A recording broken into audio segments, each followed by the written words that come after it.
Welcome back to Hot Rod Guy Garage. Today, I'm going to get back on the 66 Mustang. So follow me along through that intro, and I'll be back. Alright guys, so it's been a few days since you've seen the last video where I got the main body sealed off. And we got this fiberglass front end roughed in, right? So, staying with the budget theme here, we need to kind of get this thing ready, so to say. We need to get some real high build primer on this car. So we're going to have to add a gallon of high build primer to our budget. Unfortunately, our friends over at Summit Racing no longer ship paint where I'm at. I'm just one state above them in Tennessee. The Atlanta store is one state below me in Georgia, literally like 2 hours away. But for some reason, even though I have bought tons of paint for them, they will not ship it anymore. So, your mileage may vary, guys, on material cost as far as this stuff goes in this series. And this stuff goes up by the day. But a gallon of high build primer from Summit is like 65 to 80 bucks. And, you know, you're going to give almost equal for the reducer or hardener. Generally with high builds, you don't want to put any reducer in it unless you have problems spraying it. There you go. So you're going to add another, let's just say 50 bucks for the activator. Unfortunately, I had to go another route, and I had a good customer actually give me a gallon of primer. So we're going to have to factor the cost of a cheaper line primer in this. The primer I've got here is way more expensive of stuff than I would ever use because I'm not doing show car stuff. Generally what I do is driver to, you know, fun stuff like the 66 here. So in this video, we need to get down to getting this thing 100% prepped to spray some real high build on it. And a lot of you may be thinking, well, you've already blocked it out once before you sprayed the sealer on the rest of the car. Yes, we're going to do this multiple times, guys, because the more time you put into this, the better result in the end you will have. So let me flip around and I'll show you where I'm at. So I had come in here this morning off camera and drilled all the rivets out of our Zeus fasteners because I don't want these built up with paint or primer.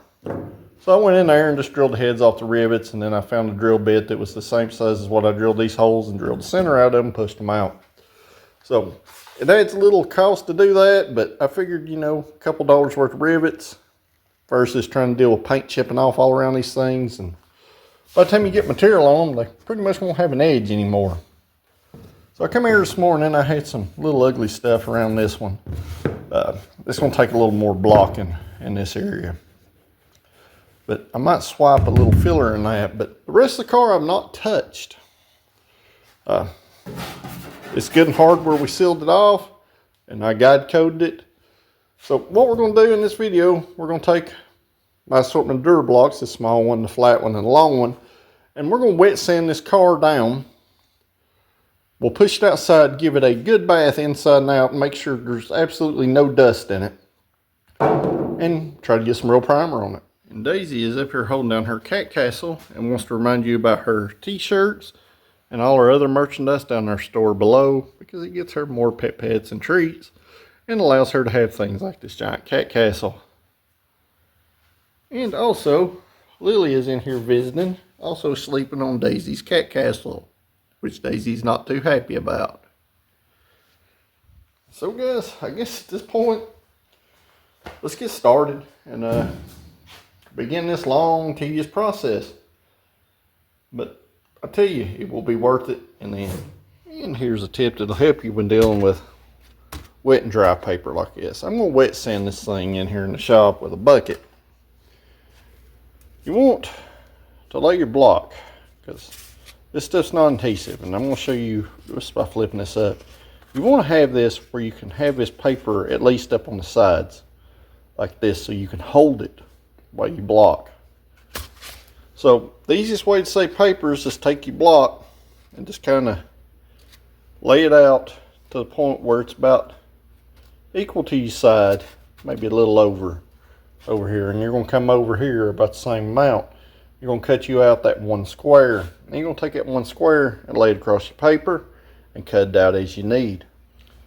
And if you play your cards right, you can at least get 4 to 6 sheets out of one sheet of wet and dry paper. Another helpful tip, if you're going to do this outside where you got a water hose, and we're going to have to wash this thing off at the end, but if you do it outside with a water hose, a couple of drops of dish soap in your water will make your paper last longer, because it'll help lubricate it and the surface, and it'll give you a nicer consistent wet sand finish. I generally reserve that for, you know, when you're final wet sanding something like that 65 Mustang, which I'm still waiting on the engine at the machine shop, because I know some people are going to ask.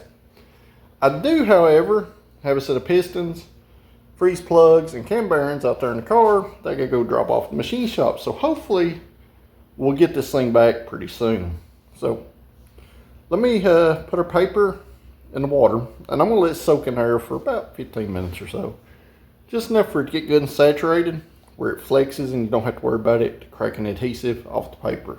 So guys, what I'm gonna do, I'm gonna put our paper in here, and push it down in here,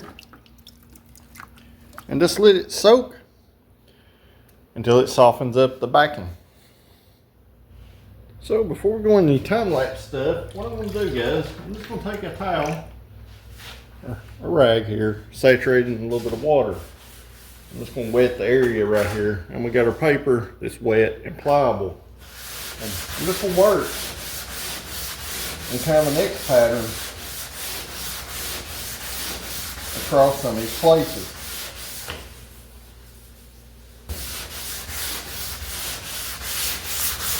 And ideally on a panel like this, a large flat panel, we're going to work the whole thing in the next pattern.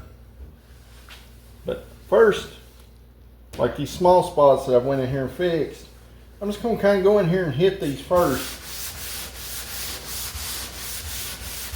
and work them down and just see how the repairs are. So let's move on to a couple other little places, and then we'll get into blocking the large surface here in just a moment. But like I said, just going to take this and kind of work in a crisscross pattern as we go. On the main body of the car, we don't want to start seeing filler, because that means that the filler will absorb the moisture off this. With this front end being fiberglass, it's not so much of a concern. But it will also mean that we need to let it sit out in the sun for a little while.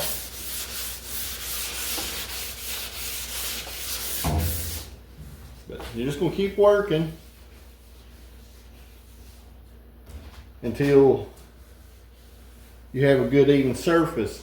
And you can also use your water, kind of get it on there thick, and use it to check your reflection down the side. So I'm gonna put you guys on time lapse a little bit. Let's get this thing blocked out.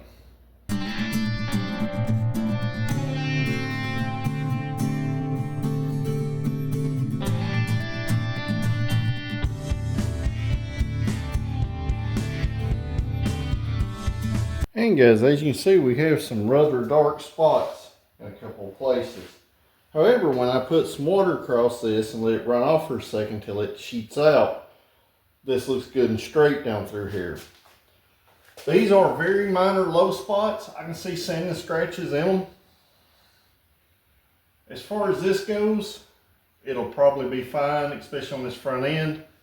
Like I told you before, I'm not going to put a lot of time in the front end of this car because it is fiberglass and it is a race weight front end. I just want to go in here and make sure I don't have any major places.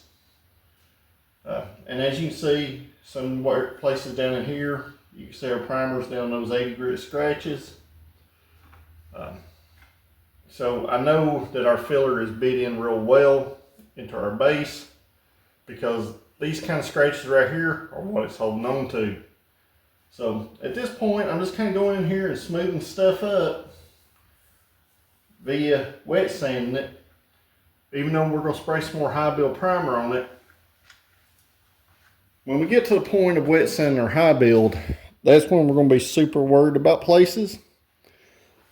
Minor places like this may not be visible to the eye. And that's where keeping that water on a towel, you can get all that sand residue off. You can wet it down and you can look at that reflection, and that will give you, like I said, a real good idea of what it'll look like once it has paint on it. We still have one more step before we get to the paint, which is this high build. But what the high build is going to do, depending on how the rest of this car blocks out, I may knock it down a little bit. Kind of like we did on the back half of the car when we didn't have enough. It'll give me a real good idea of how we're going to have to go forward before we get to the step of painting this car. Transitional areas where you have like a curve up and a curve up. You're not going to want to go in there with a long block and block this, because you're going to end up with like gouge lines around these areas. So what I like to do, guys, I'll just take a smaller block like this, and I'll do our initial block here, and then I'll come in here and blend these areas, so to say, when I sand it. Now, I know this front end don't have no primer on it, but this gel coat, as we sand it, is going to tell us a lot of things, because we're taking that dirty, kind of oxidized layer off of it, and the lighter, brighter gel coat that's under it will show us any places we need to address. So there's going to be a bunch of sanding to do. We had to do quite a bit of fixing things on this front end, and there may even be some pinholes and stuff that pop back up that we may have to go in there and fix. So you can block a flat panel with a small block like this, guys. You just can't stay like in one place like this and sand, or you're going to create a valley in this area. So just remember, if you're going to use something small like this, you'll come down through here like this in one angle, and then I'll switch right here and come back like this, and then I might switch and hit it like this, and then I'll come back, like I said, again in that X pattern.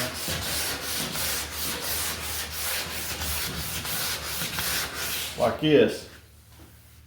Because the goal is just to have the flattest, smoothest panel we can possibly have when we do this.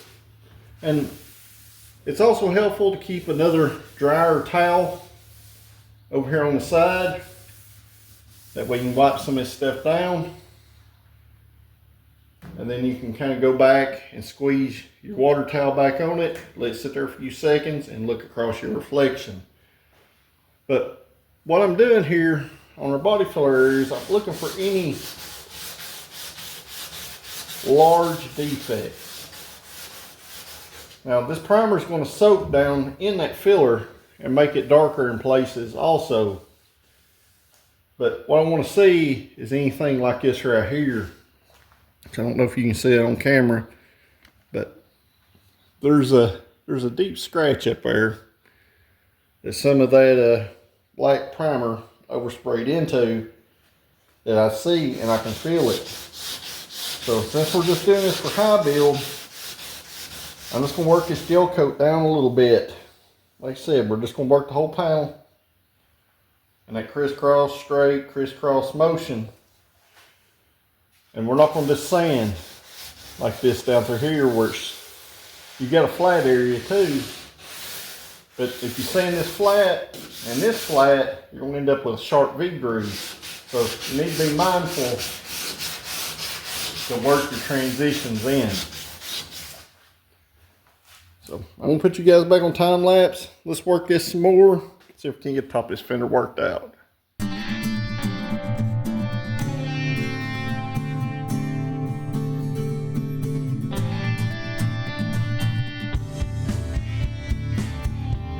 All right, and at this point, I got this dried back off, and I want to go in here and note any spots. I got a pinhole through the gel coat right there that I did not see before. So what I'm gonna do, guys, just like we did before, I'm just gonna take and put a piece of tape. Now that this is dried off, we got some pretty deep scratches like right here. High build's not gonna fill those in. Those are more like the equivalent of, they're real bad. And we got a place up over here. So what I'm gonna do, until I get the rest of this sanded off, I'm just gonna mark these with a little tape. And after I get this whole front end sanded down, I'll go back in here and I'll mix up some filler super thin, and I'll just come in here and just skim coat these and come back in and just address these small areas. The tape just helps highlight it so you don't forget about it. So it's just a helpful tip that will save you a little time in the future,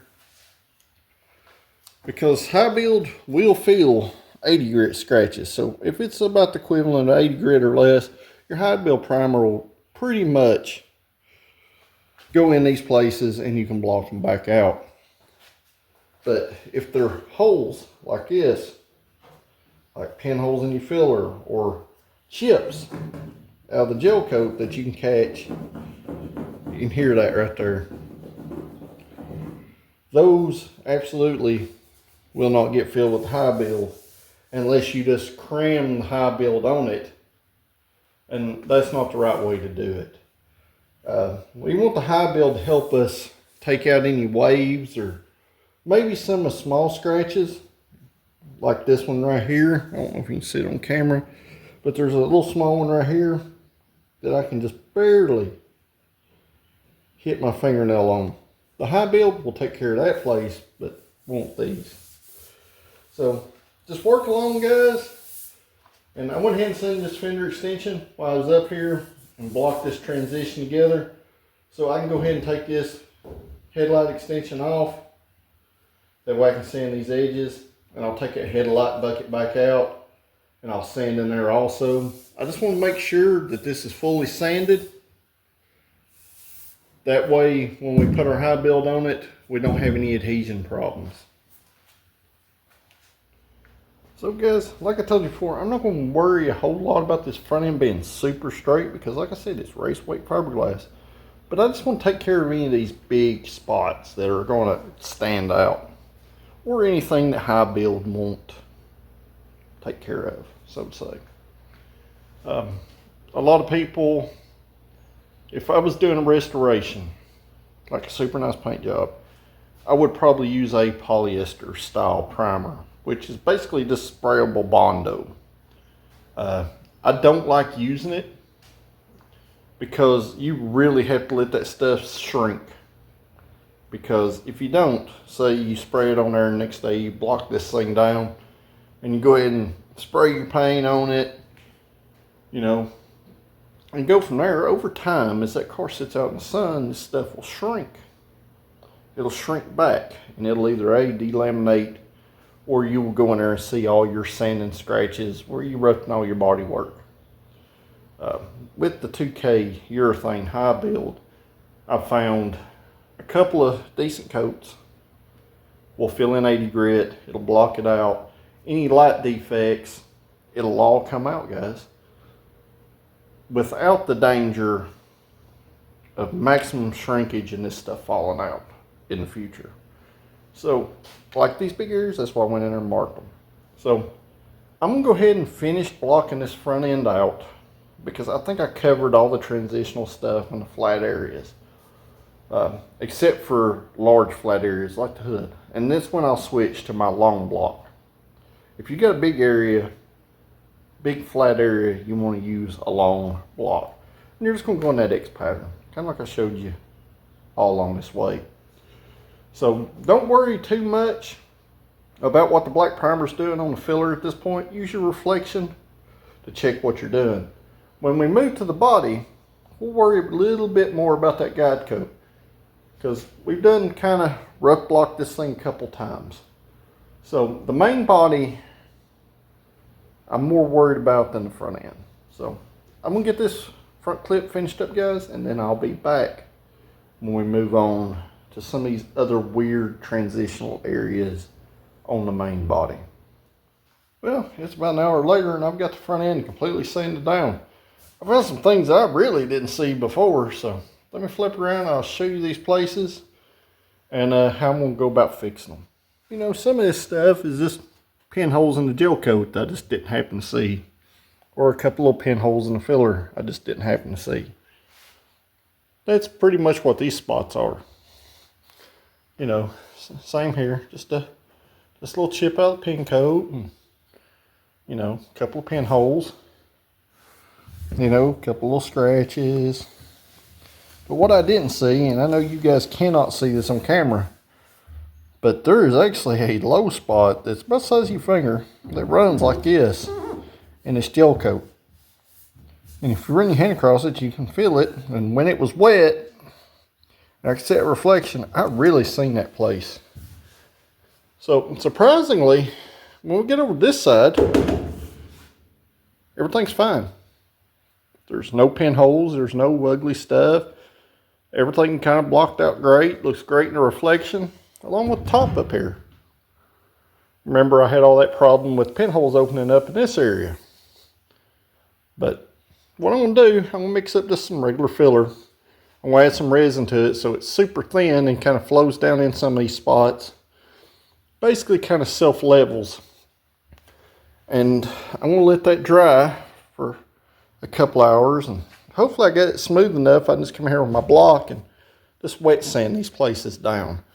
I'm not going to put a massive amount of filler in them. The only real massive amount we have is kind of in this little low crater valley right here.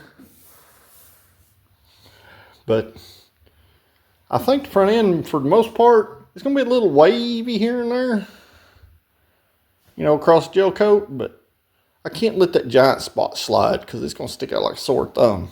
So like before, I want to use this right here. I'm going to thin it out with this right here.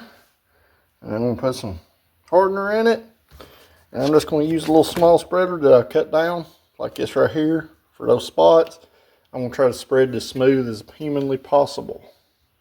So, got those little spots addressed. Like I said, putting that resin in there really kind of helps this. I don't know if you can see how shiny it is. It really helps that stuff kind of flow out and flow down into some of these pinholes. So I'm not going to disturb this until it fully cures out. I might have to hit that larger spot up there with some 80 grit, but I had to put a little bit of filler in that area. But like I said, we had a whoop-dee right there. So now's the time to take care of that stuff, guys, before you do your high build. You want to pretty much have your bases covered, and then you can use that high build to finish straightening the car up. And Daisy said if you haven't checked out our store yet, guys, make sure you check it out. A lot of them don't think you like to be held. You like to be held a lot more than any other kitty cat. Some ear stretches.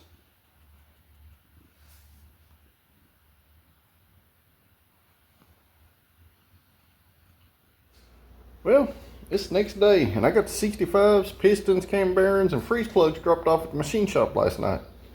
So I come in here this morning and knocked down our filler spots on this front clip. So officially the front clip's done and is ready for some high build primer. So we need to move on to the rest of the car, but first I'm going to flip around and show you the front end and show you what little filler is actually in these places. So if you look, there's not blue splotches everywhere. There's like 3 that you can see. But like most of these were just a pinhole and fiberglass, you know. We had that little low spot right here. We had that big scratch right here. We had those scratches back there. you know, these little places up here in the corner. And then, of course, this pinhole right here. And then, you know, our little spots. So, I think it's going to work out just fine. Regardless, this is going to be good enough. Like I told you before in the front end video, I'm not going to waste a whole ton of time in this thing. I just want anything that's blaringly obvious. Oh, and I also come in here and cut out for our headlight plugs to pass through in the front end on both sides with a hole saw. So hopefully there just won't be something jumps out of nowhere. So let's move onward to the rest of the car. And once again, I hope there's nothing giant or obvious here, but this will be our real test of anything that we're going to have to go back here and fix. And I've been working along trying to get a few examples of things to show you guys. You're going to want to work this primer down until you don't see any guide coat. You can see it right there where it's not worked. You see that right there. And there's two little black dots. From this point, what you need to decide is if these dots are worth going back in here and addressing, because we can't work it down no further. You see my first coat of primer that was super thin right here, and you can see we still got guide coat in there. So this is very tiny of a spot. I can't feel it with my fingernail, so more than likely our second coat of high build will take care of that, and probably take care of this little transitional spot right here that blocked out, right? But you're gonna see things kind of like that right there, and that was probably just a little piece of dirt that was in our initial layer. And then you're gonna find stuff like this where you break through to the metal. You do not want to leave metal wet for long, guys, so dry this off if you go this wet sanding method. And yes, I know the pinch rail out here kind of looks a little rough. It's just seam sealer. So you gotta remember we're way up close. What we got here, these are a couple of pinholes. There's absolutely no filler in this area, so they were probably rust pits. Once again, I cannot fill them at all. Our high build will take care of that. You know, down here we got another high spot, but there's no guide coat in between here. Considering this isn't going to be a show car, I'm probably going to let this ride. But right here, you can see I broke through to the filler. That's another thing you do not want to leave wet. I worked it down. I can feel it. So we'll have to go back in here and address this. Right here, here's another little transitional thing. I can feel that, so I went ahead and marked these places with a little blue tape. And right here too, you can see right here, I just got a little transitional thing right here, but we got metal here, and we're starting to see metal here. This is going to take just a little additional swipe of some thinned out filler right there. Right here we had a spot, but we can see there's no guide coat, but we worked down to right here. And this right here, I cannot feel, and when it's wet, you cannot see it. So these places will be fine. So don't worry a lot of the time about it just being like this and no guide coat. Go in here and check your places and try to figure out what you need to do. And usually your finger will tell you. So I'm gonna put you guys on a big stand. I'm gonna finish kind of working this quarter panel, and we'll go back in here and we'll fix these panels one at a time. So that's about the best advice I can give, guys. Like I said, work this stuff in the X pattern. Where you can't get a block in there, it's not gonna hurt to work it with two fingers, one finger. Just kind of try to work the area evenly, so to say, and don't push super hard. Especially up around these strip rails and stuff. I still got some more sand to do in there. Right now I'm just trying to block out the flat panels. And then towards the end, before I get ready to wash this car off, I'll go in here with a red Scotch-Brite stuff like the window frames, you know, around the door edges and stuff like that. Anywhere that blocking it isn't necessarily needed. So my goal here is for this high build to be the last high build I put on this car. So I want to make sure that we're going to have a good base to spray this on. So I know I went through a bunch before, guide coating that stuff, but everybody's human, guys. You miss a few things. You might have to go back in there and fix a few things. The good thing is you can totally go back in here and fix it, but once you spray paint on it, there's no going back from there. So there just comes a point where you figure out what works for you. You know, like say you took this thing to Mako or Econo, they're not going to go through these steps or any other cheap paint place. But since I'm doing it on my own, the labor, while it does cost me money as far as me, you know, if you're just pedaling around and you don't have nothing else to do and you're working on your car, the labor's free, guys.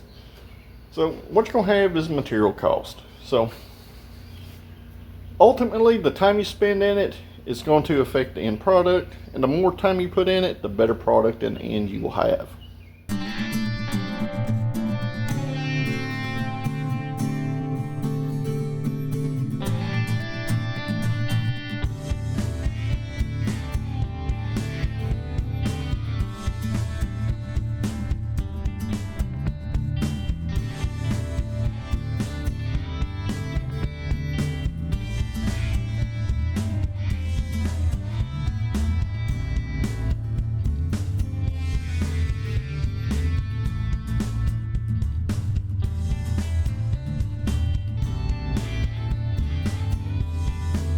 So I got the quarter panel blocked out. So let's wet it down and see what it looks like. And when I say wet it down and use the water as your guide, guys, you're going to have to kind of get this good and wet and let this water kind of settle.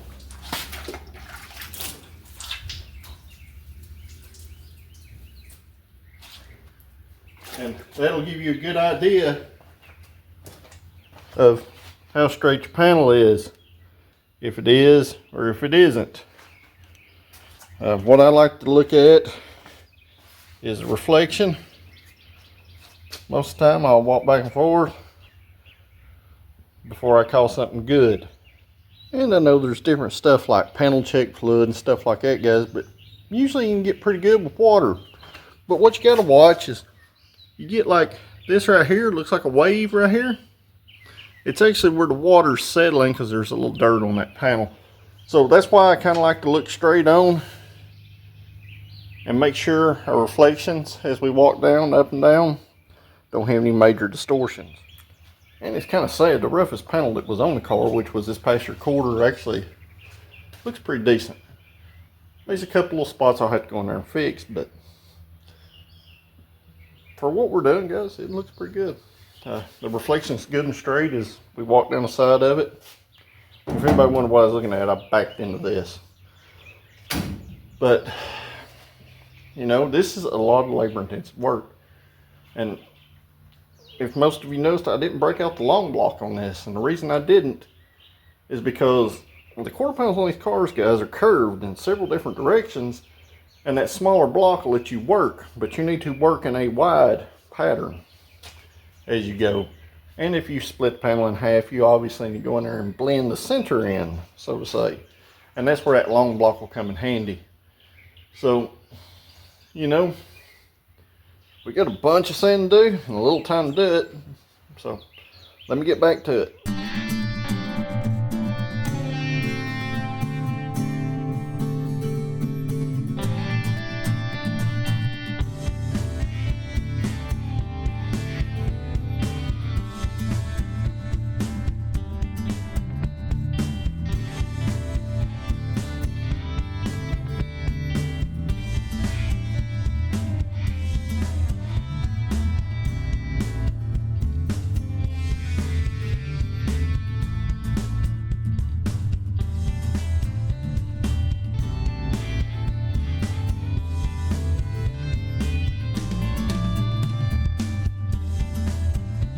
Well, I got the trunk done, and I figured this would be a good time to kind of explain a little better about these curves like this. This panel is shaped like this.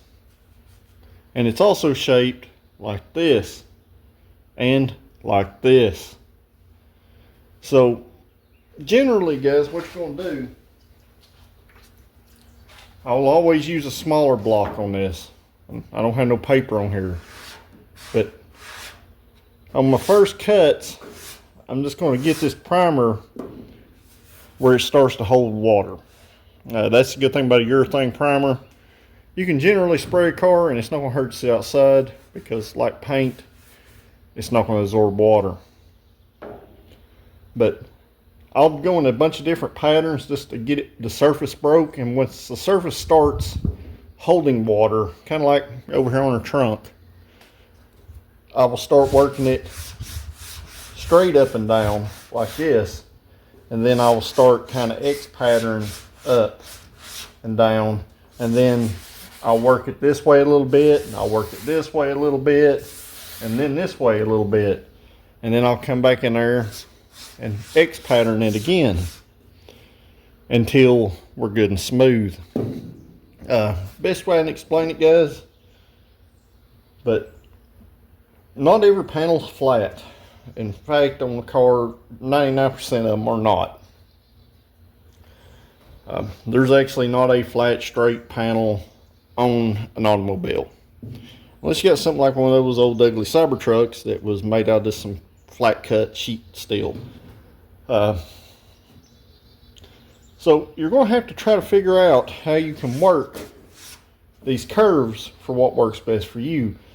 And I do have a round block over there, and it is helpful in these areas with the X pattern.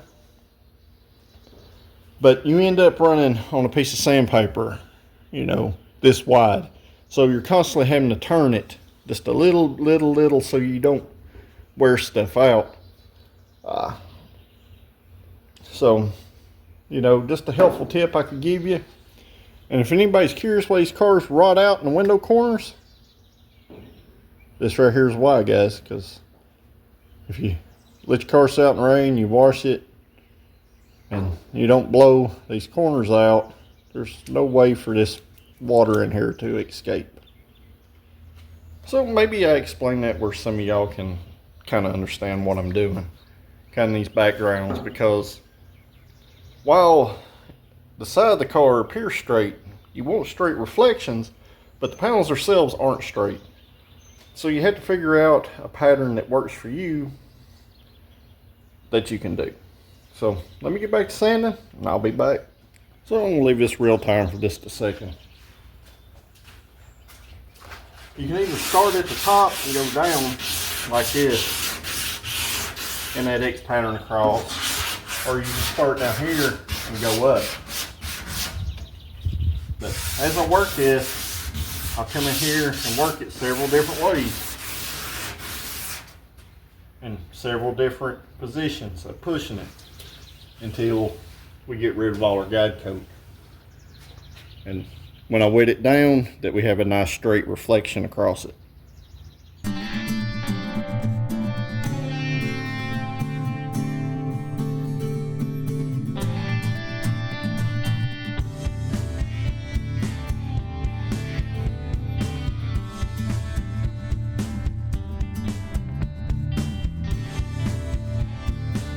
Well, I got the quarter panel worked out as much as I'm going to work it out. It looks good when it's wet, along with the C-pillar here. I had a little transitional thing right in this area. I finally got it worked out where it should be good and smooth. The water test, it looks good. If I don't go ahead and quit fixing things, we're going to be way past the point I wanted to be at with this car, both budget-wise and time-wise. Kind of an update this video. You know, I spent all day yesterday on the front, and it's late in the day today, next day, and I'm 3/4 of the way done, you know. But man, it really, a lot of people don't realize how much labor it takes to actually do this. Sure, I could have, you know, DA'd this down dry, you know, but doing it wet gives me a little more insight. Kind of OCDing on some things that really shouldn't matter. So I'm going to continue on sanding, guys. And when I get done sanding at this point, because I really need to kind of hunker down, I'm down to the door and the roof itself. And then I've got to go back in and sand around all these edges. It was supposed to rain today, but it turned out to be a fairly decent day. But I really need to get all this bodywork stuff wrapped up so we can do a couple of car show videos. Haven't had one of those in a while, and it'd be nice to take a day or two off here and there. So let me get busy, and towards the end of me getting done here, I'll be back, guys.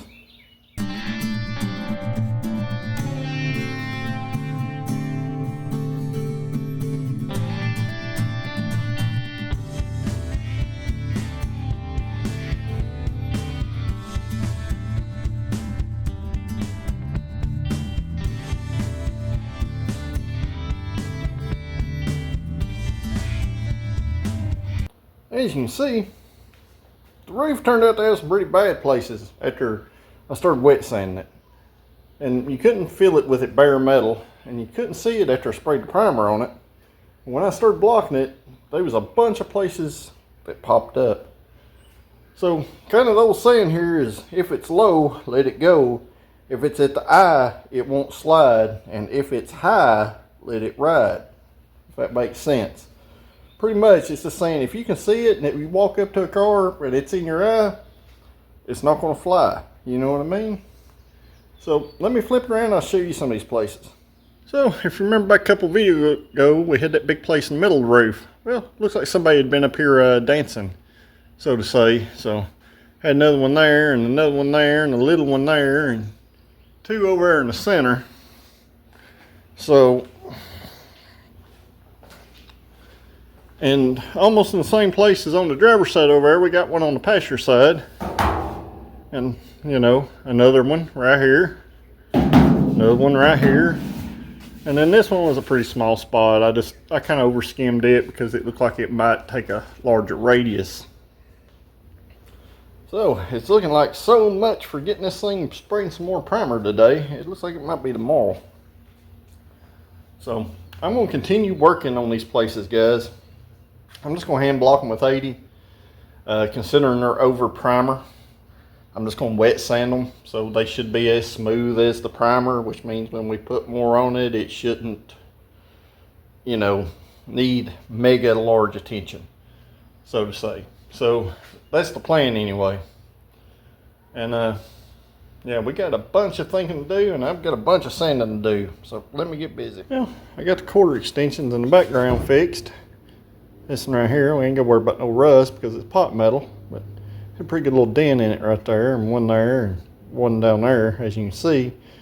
The other one was super nice. My other original one is on the 65 over there. Of nice things I've done for him, and this was another one another guy had given me to replace, you know, the one from that car. So I got all the roof spots primed. I'm gonna let them dry overnight. I'll come back in the morning. We'll block those out. Hopefully we'll get around the window edges sanded and get this thing pushed out, cleaned off, cleaned out on the inside, cleaned out under the hood, and hopefully we can get some more primer on it. But as usual, it's supposed to rain tomorrow, like it was supposed to rain today. So hopefully we can get this thing cleaned up a little bit, because now you're dealing with the, you know, the slurry. So it needs to be washed out anyway. Inside doors, quarters, trunk, you know, all that stuff. Just from before, because there was a ton of dust in the other sealer primer that I sprayed. So I'll see you guys in the morning. Huh? What? What do you think about it? You think it's treat time? Oh, treat and pet time. Alright, I'll get on it. Well, it's the next day, guys. I've got the roof blocked out. It should be all right once I get some high build on it. What I'm working on is kind of go ahead and feather in these jambs and stuff. I need to sand around these windows. I need to sand the inside of this stuff around the roof rails, and of course around the back window and in the trunk.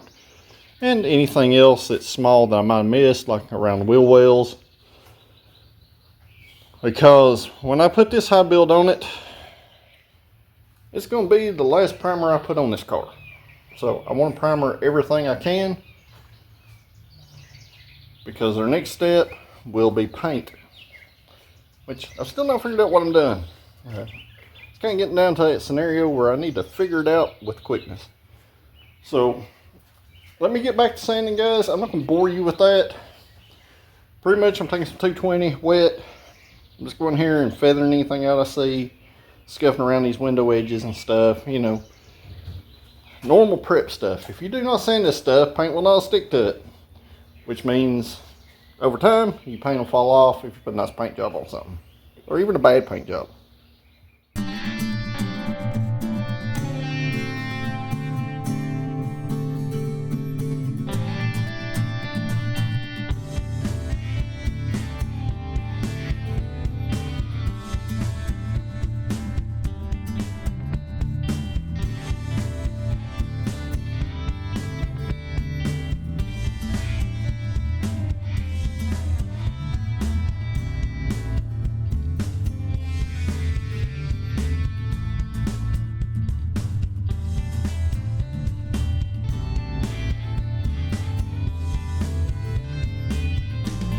Well, got the car washed off, and I don't know if you can tell from time lapse, but it was awful dark. Luckily the sun has come back out. And that sun coming back out is going to help us out a ton. So hopefully after this thing sits out here and sat for a couple hours, it'll be all dried out. So all our extensions and stuff are already dry. Got all that stuff dried out up under here. All that water dried out from in there. And the insides of it are mostly dried out, so we should be getting pretty close. I just want to make sure it sits out here long enough that any moisture it may have got and absorbed in this filler dries out. I don't want to seal that in there. So hopefully this will be the last time we see it kind of multicolored. We'll see what happens.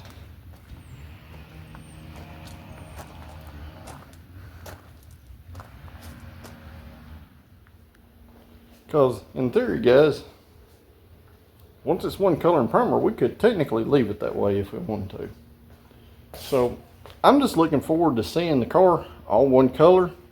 It'll personally make me feel better.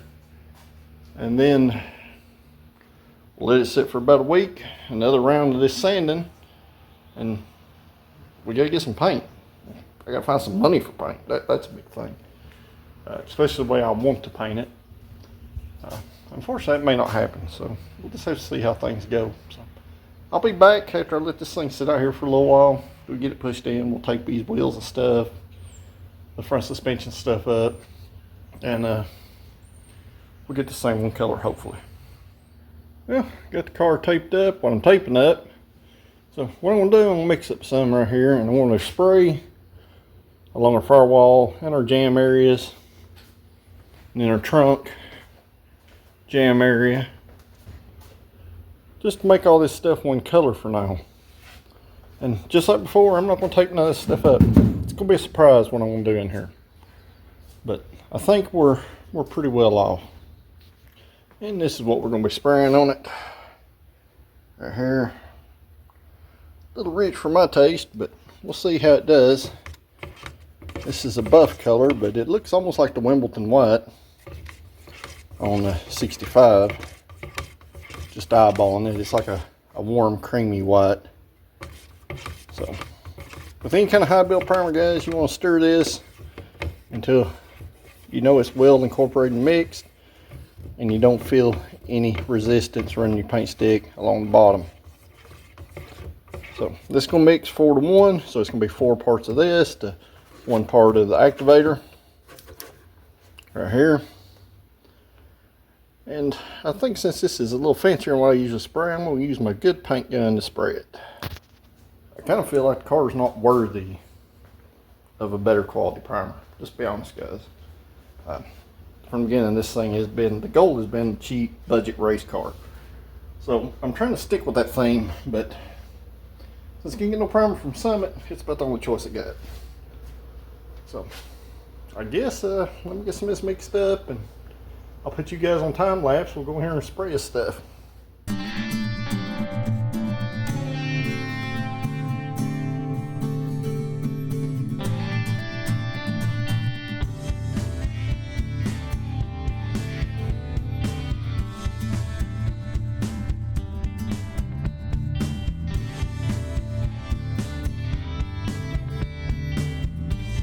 I got coat one on the jam areas in here, all up through there, all the way around. I'm gonna put one more coat on them, and I'm gonna call them good. I'm gonna spray one more coat in here along the edge, and call that good. I will say this must be some high dollar stuff. I really don't know because it sprays amazing.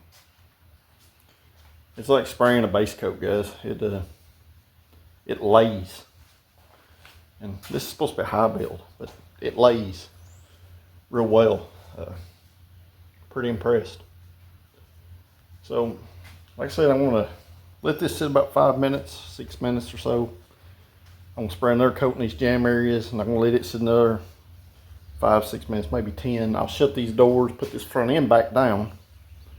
That way we can start spraying on the outside of the car. Anybody's curious why I'm just now priming door jams and stuff, I wasn't gonna plan to do nothing but spray them flat black. No matter what we paint the car. If I do end up leaving it in primer, now that I have some extra primer, they'll all match, if that makes sense.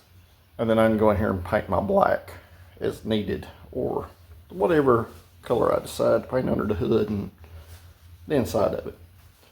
So, let me get back to it and we'll see what happens.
Well, it's one color. I will say this, it was spraying wonderful. Like this primer was laying out like paint. And then it started raining, which means I had to unhook the gun, set it down. I had to go get Daisy. I got it all over me, even with the respirator. Had to go get Daisy, and I heard a little outside cat castle. And so I had like a 5-minute pause there. And in that 5-minute pause, this stuff started to dry in the gun and in the cup where I mixed it up. Before I technically got the front end sprayed. So I had to switch guns mid-job. I switched to the other gun I sprayed the other primer with. That has a very big tip. It's like a 1.6 or 1.8. It's a primer gun. Usually throws down tons of material. Started spraying with it. It started stopping up. And then it started spitting chunks out. At that point, I'm over halfway done, so I'm committed, right? Committed at that point. So I finished putting material on the car, and I am not happy with the way it looks. Some of the shows I don't even want to show you guys, but I'm going to. There's runs. There's random chunks all in it. The good thing is it's primer. So I'll be able to sand it out.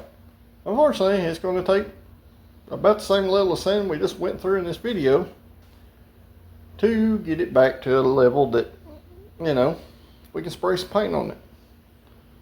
So right now I'm greatly rethinking my life choices, and I'm not real happy with a few things, and fiberglass front end is one of them. With the gray, you couldn't really see pinholes. When I started spraying this light color on it, there was even more. Guess that, imagine, right? So enough talking about it, let's flip it around. So for that gallon, I got a whopping 2 coats and 3 on some of the rougher spots. Like I said, we had some pinholes that, you know, didn't see before because of the dark color. We'll have to address those, and you know, like this, it looks pretty decent now that it's dried out a little bit, but you know, we got chunks and splatter dots and everything else all in it here and there. I only put 1 coat on the roof up there. After I seen what was going on, I wasn't going to take a chance of filling that up there full of that. And you know, get a pretty big run in the door, and another one right there. So the only good thing about runs means you get plenty of material on it, so it'll be able to sand it. So the car, I think the car will hold the paint job at this point, but you know, we got more of these pinholes that just keep on giving. Cheap fiberglass is a gift that just keeps on giving, guys. I told y'all this. So hopefully I'm gonna let this thing dry out a few days and work on the 68 Charger some more in the background. So y'all will see a new video on it come Friday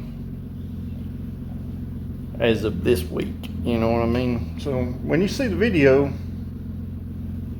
of me driving the 68 Charger, this is like 3 days later.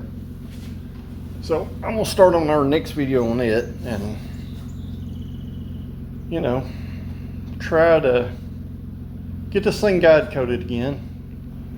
And before I guide coated, I think I'm going to address these pinholes, since they are very loud and obvious currently. So I'll go back in there and fix these pinholes. I'll spot prime those areas with just some of our Transtar primer. I'll spot prime them. I'll come back in, I'll guide coat this car, and I'll block it out. So I guess really the only good thing is my bodywork looks pretty good. Now that I can see it with some good primer on it. Unfortunately, like I said, 99.9% of our issues, other than a few runs in the good stuff of the back half of the car, this front end is quite the travesty. And I knew it was going to be, guys. If you go back to our fiberglass repair video, you can see what I dealt with, and it's still not great. So the good thing is, if we paint this thing with a loud flake, those pinholes really won't matter, because you're not going to see nothing. I mean, like nothing. I could probably spray it over this run in the door and those little chunks, and you won't never see them. So, you know, yeah. That's it, guys. I think I'm gonna leave this video off here. I wish I could be happier about it, but I'm not really all that thrilled. And I spent about an hour cleaning 2 paint guns out and get them back where, you know, fluid would go through them. So, if you haven't yet, make sure you like this video, share them with your friends. If you're not a subscriber, hit that subscribe button. If you are a subscriber, I greatly appreciate you guys, and I look forward to everybody's comments down below. I would once again like to remind you guys about our merchandise store down below. And, you know, that's what helps these projects move along. And I would greatly appreciate it if you'd at least just check it out. So until next video, guys, thank you for watching. I'll see you at the next video.